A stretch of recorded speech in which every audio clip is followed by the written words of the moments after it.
Hello students, today we study about single cell protein. It is an alternative protein source for animals and human nutrition from certain beneficial microorganisms like spirulina. Microbes like spirulina, Methylophilus, Methylotropus can be grown on industrial scale as sources of good protein.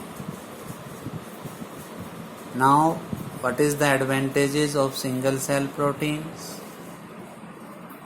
Single cell protein is advantageous because it's easy to grow. Microbes can be grown on materials like wastewater from potato processing plants, straw, molasses, animal manures, and sewage. Nutrient rich, it provides food rich in proteins, minerals, fats, carbohydrates, and vitamins. And it reduces the environmental pollution. High yield. Due to high rate of biomass production and growth, the large amounts are produced. Tissue culture. Tissue culture is an in vitro technique, means production of microorganism in a vessel or outside of the living body. Regeneration of whole plant from any part of the plant, growing it on cultural medium under aseptic condition. The capacity of a cell or explant to grow into the whole plant is called as totipotency. The part of the plant taken for tissue culture is called as explant. The method of growing or producing thousands of plants through tissue culture is called as micropropagation. The nutrient medium for tissue culture should have the following components like sucrose as a source of carbon, inorganic salts, growth regulators like the auxin and cytokinin, etc., some vitamins and some minerals. These are the components of the nutritive medium for tissue culture. Now we study the term somacolons. The plants produced from tissue culture are genetically identical to the original plant from which they are grown. So they are also called somacolons. Advantages of tissue culture: a large number of plants can be grown in short time,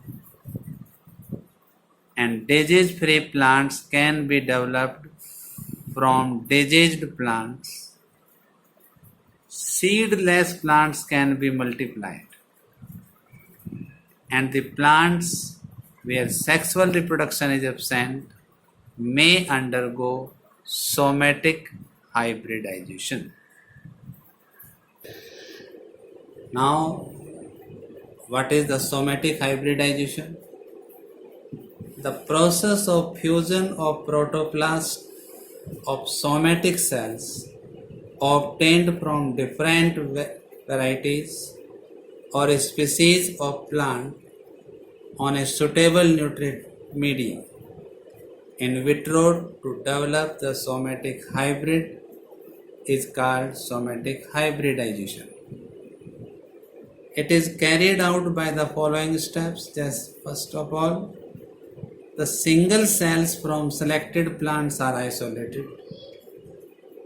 The cell walls of the cells are digested by the enzymes like pectinase and cellulase to expose the naked protoplast. And the naked protoplasts surrounded only by the plasma membrane are isolated. The isolated protoplasts are fused to obtain hybrid protoplast under sterile conditions in a special nutrient media. The hybrid protoplasts are cultured in a suitable media to form the new plants. The example of somatic hybridization is Pomato. Pomato is a somatic hybrid and produced by the fusion of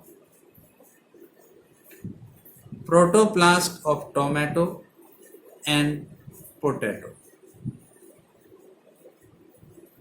Now, meristem culture. A healthy plants can be recovered from diseased plant by this meristem culture. Meristem, either the apical meristem or the axillary meristem, is the only virus-free part of virus-infected plants. By removing the meristem and growing it in vitro, virus-free plants can be obtained. And some plants developed by meristem culture are like banana, sugarcane, and potato, etc. Thank you.